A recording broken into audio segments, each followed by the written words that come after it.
Ndugu zangu, moja kati ya hatua zilizochukuliwa kutathmini utendaji wa Jeshi la Polisi ni kazi iliyofanywa vyema na Tume ya Haki ya Jinai ya mwaka 2022 ambapo ilipendekezo kadhaa ya hatua za kuchukua ili kuliimarisha jeshi hili. Nimefurahi kusikia kutoka kwa IGP kwa maboresho yaliyopendekezwa ya kimfumo, kimuundo na kisheria yanaendelea kufanyiwa kazi, ikiwemo kuimarisha mfumo wa polisi jamii kama nilivyosema, lakini pia matumizi ya tehama, kuendesha mafunzo na kujenga nidhamu ya utendaji. Hatua hizi ni lazima ziendelee kupimwa kwa matokeo yafuatayo. Tusiseme tu tunachukua hatua, lakini lazima tuone matokeo. Moja, ni namna Jeshi la Polisi linavyotumia rasilimali zinazotolewa kuimarisha masuala ya ulinzi wa raia na mali zao, yaani kujenga uwezo wa kiutendaji, capacity building, ikiwemo mafunzo na maeneo kadhaa ambayo IGP aliyaeleza hapa, kwenye maeneo ya kisheria na uwezo wa kwenye medani. Tunapozungumza na uwezo wa kwenye medani ni pale mnapokuwa mbali ya medani, mnapokuwa kwenye mafunzo, lakini pale mnapokuwa kwenye nyanja za kazi zenu. Tumezoea huko nyuma kuona askari wakisimamisha magari na wakifanya mambo ambayo hayakubaliki. Sasa hizo ndio nyanja za medani. Mwende mkarekebishe hayo. Yale tunayoyaona viklipu vinavyorushwa visirushwe. Askari wetu msimame kwenye mambo yenu. Lakini pia mkuu wa chuo ametaja maeneo mengi ambayo mafunzo yenu yamepitia, na ni imani yangu kwamba mtakwenda kurekebisha hayo na tuwe na jeshi ambalo limesimama kwenye mstari sawa sawa.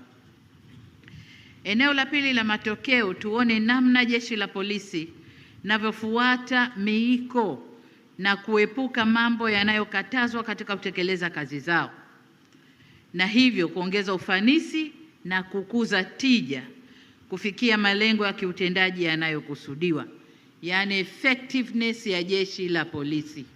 Tukaione mule mnamokwenda kufanya kazi kwenye nyanja zenu za medani.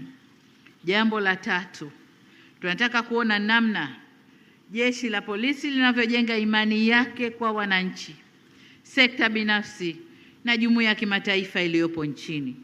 Hapa tunazungumzia legitimacy ya Jeshi la Polisi, kukubalika kwake.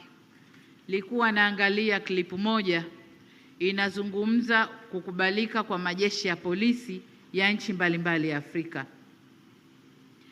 na wakawa wanatoa asilimia ya kukubalika kwao. Nchi iliyofanya vizuri zaidi ina asilimia 25 ya kukubalika kwake, na maswali yalikuwa kama unapata shida, imani yako ni kiasi gani kukimbilia Jeshi la Polisi ili ukasaidiwe. Kwa nchi iliyofanya vizuri kabisa, jawabu wasailiwa walipata asilimia 25.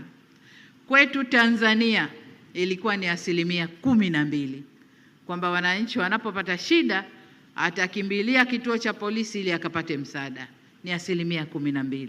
Sasa wengine hatujui watakwenda wapi. Hizi ni taarifa ambazo hatuwezi kuzibeza IGP. Ni taarifa ambazo tuangalie tofauti, gaps ziko wapi? Kwa nini wananchi wanajibu hivi? Gaps ziko wapi? Turekebishe.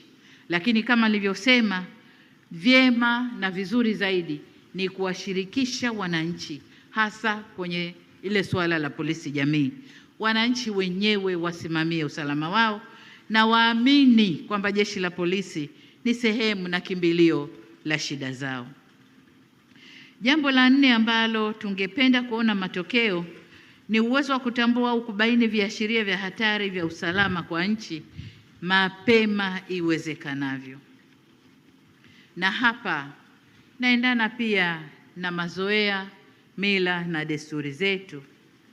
Kwa mfano, tulipokuwa tukipokea ripoti ya Tume ya Uchunguzi wa Matukio ya tarehe 29 Oktoba, walisema kwamba labda uzoefu, mila na desturi zetu kwa Tanzania ni nchi ya amani tu, ni nchi ya usalama tu, na kwamba vikitokea vitisho hatuvipi uzito wake.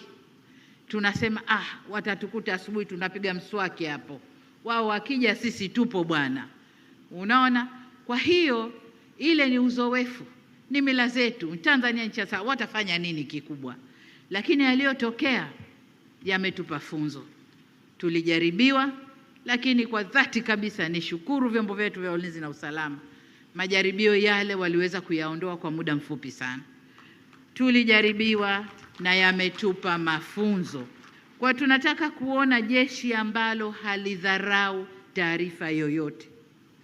Taarifa yoyote, kiashiria chochote cha hatari kinafanyiwa kazi kwa haraka sana.